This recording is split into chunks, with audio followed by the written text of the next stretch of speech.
Where do you think you'd be if Jamie hadn't connected you and Cass didn't take a chance on you? Hey guys, this is Tempest from Wrestle Talk, and I'm reminding you to support Tom Talks Rubbish.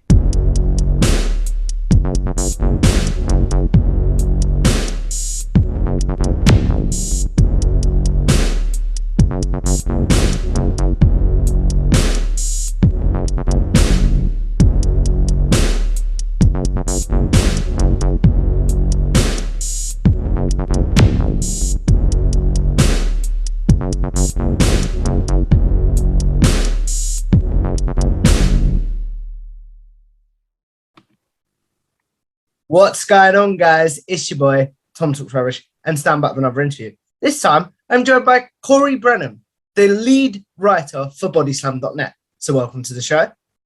Thanks, man. Glad to be here. So if we take this back to the beginning, before your work in the wrestling media, where do you first discover wrestling? I discovered wrestling when I was just a small little kid, as with a lot of people. WWE was the first step. Obviously, Jeff Hardy as a young kid, it was just hard not to fall in love with the industry. The excitement of it all, watching the rise of John Cena, all that as a kid it was just a lot for me as a kid, and it was a really fast descent into the industry, really. So, judging by the fact you mentioned John Cena and Jeff Hardy, I'm guessing we're talking about Ruthless Aggression going into PG? Yeah, 2006, 2007-ish. I actually have a kind of interesting story about that, as you mentioned it. And I actually had a gap in when I was a young kid, actually because of the Chris Benoit tragedy. Okay. My parents felt that because of that happening, wrestling in general just should have been cut out of my childhood for a while. So for a while, it was kind of like a case of I just had no access to the industry. So right around Armageddon 2008, I would have been back watching the industry full time as a kid. So didn't miss too much. I know that it's probably an obvious answer, but what was it that made your parents think, yeah, this is no good? I think it was because at the time, and this is just from what I've had conversations with them about it, especially since I've actually got into this into wrestling media. I've had this conversation with them because obviously recently with Benoit being in the news again because with stuff to do with Jordan Grace and stuff like that, it's kind of been fresh in my mind. So I talked to them, and they felt that not that wrestling was the cause, but because of the whole situation with Vince at the time and everything, the death of Vince McMahon and stuff, and then all that, it seemed too violent, and the tragedy would have been too much for me to find out about. So I feel like they were trying to protect me, if that makes sense. Yeah, totally. If you were in their position, say, in a few years' time, and maybe something like that would happen, or even if you were in their position back then, do you think you'd have done something similar for your child? I think I would, because the world is a really tragic place at times, and we all know that how deep the tragedy of it goes. And I wouldn't try and completely remove wrestling from a child's life. I wouldn't do that. But I'd be doing my best to make sure they never found out the truth, at least until they were at an age to understand that. Because if I'd been told that as an 8-year-old boy, 9-year-old boy, I would have been, I wouldn't have understood it, to be frank. And to be honest, when I was like a teenager and I look back on it, I remember thinking, like, oh, why did you do that? Like, that's just that it's pointless. I was going to find out about it eventually. But now, as I've grown into an adult, I've realized, like, and through talking to them about it, like, it was just a protection thing. So I don't know if I would completely do the same that they would do, but I definitely understand where they were coming from. I didn't expect this to go in that direction, but Yeah, um, yeah, I do have a lot of stories like that, just from my childhood, especially. Like wrestling for me has always been a part of my life yeah. since that age. So I just got crazy memories to do with the sport. So you obviously had a gap because of Benoit and what we Yeah. just discussed, but have you had any other periods of time away? No, since around 2008, since I was about 9, 10 years old, it's kind of been a steady watch. It's not always been easy. Obviously, being from Ireland, wrestling is kind of viewed as a joke in Ireland. For the most part, it's a really hard thing to be a teenager and being a major wrestling fan. Yeah. So it was something that I wasn't open about, but I've always since then I've kept a very consistent fanhood. Yeah, I would definitely say. How I should have asked you this earlier if we were going chronologically, but what led ultimately to your parents going, okay, maybe wrestling is okay? I think it was my dad my dad's always kind of been skeptical of pro wrestling. He's not my dad's a man's man kind of dude. So he doesn't really appreciate wrestling like we would. He thinks it's kind of a bit of a joke. But I think what really changed the mind of my dad was WrestleMania 25, Shawn Michaels versus Undertaker. He stayed up with me till the early hours of the morning so I could watch that because I was so excited for that pay-per-view. Like that was the best thing going for me. The Hardys match, everything. I was so excited. And that event in general, I think, is what made my dad realize, look, it's not his cup of tea, but he understood. I think that event is what really made it click in my dad's head. And in terms of my mom, it's it's actually kind of interesting about my mom because she's always been kind of again skeptical of wrestling, but when Total Divas came along, she Okay. she actually started watching that, and I actually found myself being able to talk to my mom about wrestling. Not everything, but like the storylines that they'd have on Total Divas obviously would go on to Raw, to SmackDown occasionally.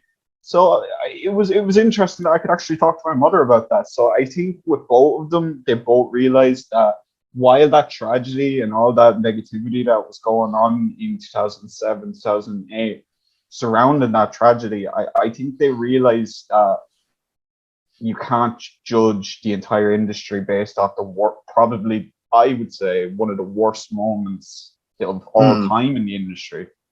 Definitely. So, but yeah, I think that night was the real moment when my dad realized, yeah, wrestling is cool to an extent. Fair enough. What is an era that maybe you look back on now that since you haven't had that gap that you're like, why was I a fan during this point? Or then maybe like, maybe I should have cut this out. And there's no real moments that I wish I cut out of like wrestling. Like every moment in wrestling for me has its pluses, it has its negatives, but I definitely wouldn't change anything about my fanhood. That's for sure. Fair enough. So how do you connect with bodyslam.net and Cassidy Haynes? I connected with Cass and Body Slam through James Mooney. He's one of our best editors. He's on all our he's one of our best producers as well. And I've known Jamie for a long time, and God, nearly a decade at this point. I've known him, and so we've known each other for that long, and I've always flirted with the idea of getting into wrestling media. Like I originally started like on wrestling fan pages on Facebook and stuff like that. So it wasn't journalism, but it was flirting with the idea of it. So Yeah. Jamie knew as well that I actually went to college and I graduated with BA honors in journalism. So Okay. I had the qualifications for it, but over here it's really hard to get your foot in the door in the Irish media industry. I learned that out the hard way, and to be honest, Jamie kind of just said to me, "Look, we're trying to expand on MMA," and that was why I was originally brought in, because Cass and Jamie had decided they wanted to expand Body Slam to also include mixed martial arts. So that's why I originally was connected, and it's been a crazy roller coaster since then. Do you remember some of your first interactions with Cass? Because I've got a few funny stories when it comes to Cass, because he's just such an out there guy in the best possible way. Like, he just lives his life like, not fuck you, I don't care who's watching, but you know what I mean. Cass, I feel like me and Cass have a relationship where it's a lot of me. I summed this up on Twitter before, but our relationship can be summed up in the moment vlog with Danhausen and MJF. Danhausen's like, this is good. This is good. Yes, we're getting along well. Yes, and MJF's just like, I want to strangle you. So I can but the first, in terms of first interactions with Cass, it started with just getting into writing with mixed martial arts, and once I started, I kind of got this bug for writing. Like, I wasn't writing too much, but I was enjoying it, and basically, really, my first real major interaction with Cass was sorting out getting to experience Bellator. I was sorting out we sorted out credentials for that in February. I got to cover that for Body Slam, and basically, not my first interaction with Cass, but Cass kind of coached me through that, kept me calm the day of, told me what I should be doing, what I should stay calm and all that. Like, to be honest, Cass is just, you can tell the wealth of experience he has in the industry just from just a 5-minute conversation with the guy. So yeah, it's been crazy. It's been a crazy road to being like where I am now within Body Slam. Like, as you said, like, we have such an awesome news team, like, at the moment at Body Slam, and Cass has been awesome and has been very integral in bringing me in and bringing the other guys in. And to be honest, it's just been a wild road, honestly, man. Like, that's all I can really sum it up with. Yeah, like, I've told this story before, so I apologize for my listeners hearing it again. But the WrestleWatch podcast came about because I interviewed Cass on here, and for some reason he liked me, and he was like, "You're pretty nice dude. I want to do. Thank you, sir." He's like, "I want to do a show with you," and it was like, "I'm sorry, what?" Like, I had to do a double take. Do you know what I mean? Yeah, I understand that completely, because like when I first like started, when Cass was like talking to me, it became a thing of, it was slow at first. Like, we didn't really interact much. I was kind of going through Jamie. Jamie was kind of like my first, like, the first person I talked to. But as I kind of, like, as I said, I came in for mixed martial arts and I ended up crossing to the wrestling side. How does that happen, by the way? That happened when I think that happened because I realized that I really wanted to put 110% into Body Slam and into writing for Body Slam. So me and Cass discussed it at length about me writing about wrestling stories as well. And I said to him one day, look, I can do both. I can try and do both, but I can devote more time to wrestling if you need be, because like, I knew that, like, I know obviously Body Slam is a wrestling site first. Yeah. So I understood that while mixed martial arts is obviously an important part of the growth of the site as well, wrestling should probably be the priority. So me and Cass kind of worked out that the way that we've grown the MMA part of the site has been really good, because we brought in more writers who are really, really good writers, and we've kind of just found a really nice rhythm. So yeah, but in general, it's kind of just been a case of my role within Body Slam has just expanded faster than I think I ever expected it to be honest. And it's just worked out in a way that it's just become an integral part of my life now, to be honest. Where do you think you'd be if Jamie hadn't connected you and Cass didn't take a chance on you? I'm gonna say this very openly. Jamie and Cass took a very big chance on me. I had no previous experience, bar wrestling pages. Like I said, I've like I said, I've got the qualifications. I just didn't have the experience. And Jamie took a chance by bringing me in, speaking up for me and that. And then Cass again took an even bigger chance by moving me into the role that I'm in now so quickly. Like the way that I became the lead news writer just kind of happened overnight. It was kind of a case of it just like it started off that I just started writing, and then all of a sudden I was lead news writer. You know what I mean? So it's just been a crazy experience. But no, I would probably be nowhere without those guys. Without both of those guys, honestly. Who appointed you / offered you the lead writer job? Was it Cass?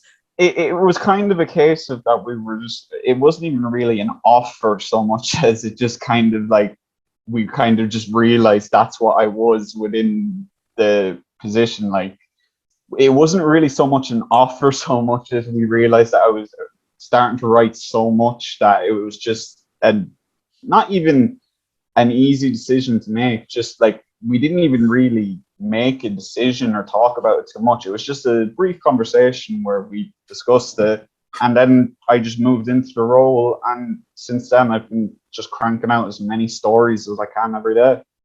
Fair enough. Before we look at wrapping this up with my last couple of segments, what do you want to see your career in Body Slam evolve into? And then what is a piece of advice you would give someone who was in your position maybe a year, is still in your position from when you first started, like to becoming a writer sort of thing? I want to be honest, where I see myself staying with Body Slam. I have so much gratitude to Cass, to Jamie. I genuinely love our entire team, our podcast team, our news team, our coverage team, just everyone at the site. Kylie, Kyle. I could talk about everyone at the Wrestle Watch. Sorry. And of course, I'm only joking, bro. You know. Our gracious host. I'm only joking, you know that. Yeah. I know, but again, that's what I'm saying. We have so much depth in podcasting, in our definitely. News teams. It's I've seen it grow. I've only been with Body Slam, Jesus Christ, nearly 4 months. Yeah, and it's like I've seen it grow since I've been there in a while. And not to put Cass over, but it's all down to him, really, isn't it? He puts in so much work, like it's crazy. Because of obviously our time zone, I'm ahead, so I get up. I start work roughly about 11 a.m. midday, roughly. But he's up every day at the start of the news day, ready to go. Like, even without podcast, I'll look at my phone at like 8 o'clock my time, and that's about 3 o'clock his time, I think. Yeah.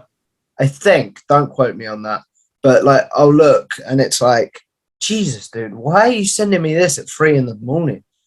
He's always working, and he's always tweeting. He's always pushing Body Slam, and the success in recent months has been, like you said, he's doing everything right, and I love working for the dude. I honestly love working for him. He's a great dude, honestly. I fully agree. But as we look at wrapping this up, Corey, we're going to go into a segment now that I call generic questions. those of you that have seen my videos before will know this is where I ask my guests their favorite match, favorite pay-per-view, favorite wrestler or superstar, favorite tag team, and favorite theme song. Questions that I'm sure my guest gets asked on social media quite regularly. And now they have a place to be like, look, I've answered this. Please go watch this.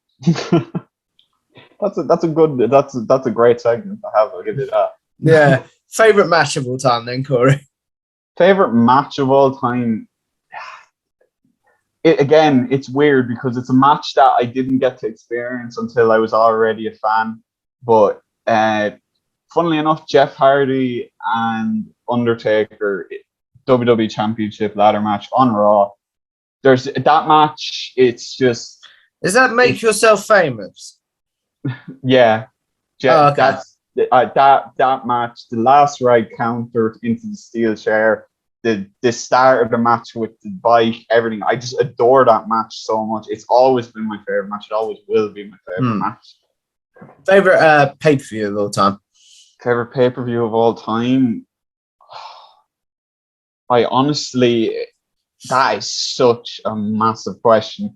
Honestly, if I was to pick just one, Double or Nothing 2019, I think due to the shockwaves that sent throughout the industry, mocks showing up, just everything about that pay-per-view to me screams new age pro wrestling. So I'd have to say that, yeah.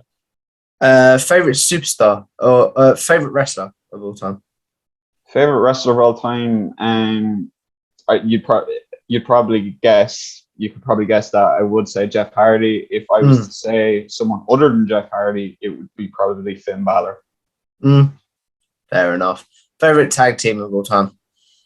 Favorite tag team of all time? The Hardys has to be, again, they've just been so integral in my young wrestling fanhood, so. And then, as we wrap this up, favorite wrestler's theme of all time? Funnily enough, it's actually changed in the last week or so. Rancid, Ruby Soul. Really? Yeah, I don't know. I've to be honest with you, after they played her out, Double or Nothing, it's just, I don't know why. It's just, I love that the song's name is her ring name. I'm just going around the place singing it so much lately. So yeah, I'd have to say that. Fair enough. And the question I end all my interviews on, Corey, is with YouTube, with podcasting, with social media in general, we're all sort of going to live forever in some sort of way. So in your case, what is one article that you want the good people to remember you for? And then what is one that you're like, if that could be deleted from existence, I'd appreciate that. Because maybe the information turned out to be wrong or something like that. Yeah, the first one I would say, I did an editorial recently on Jon Moxley being a true phoenix in pro wrestling. I just feel that his run since his rehab and stuff like that, since he returned in January, he's just been on an otherworldly run, and I covered that. So in terms of one that I wish would be deleted from history, I made a mistake with due diligence last month during all the Vince McMahon drama. From what I'd seen, I thought Kevin Dunn was still part of the board of directors because WWE.com didn't have anywhere that it said it wasn't, and so on, such like that. The truth is, I just didn't have the resources that I have now. Brandon Thurston of WrestleNomics, I've actually been. He really helped me out with that as well.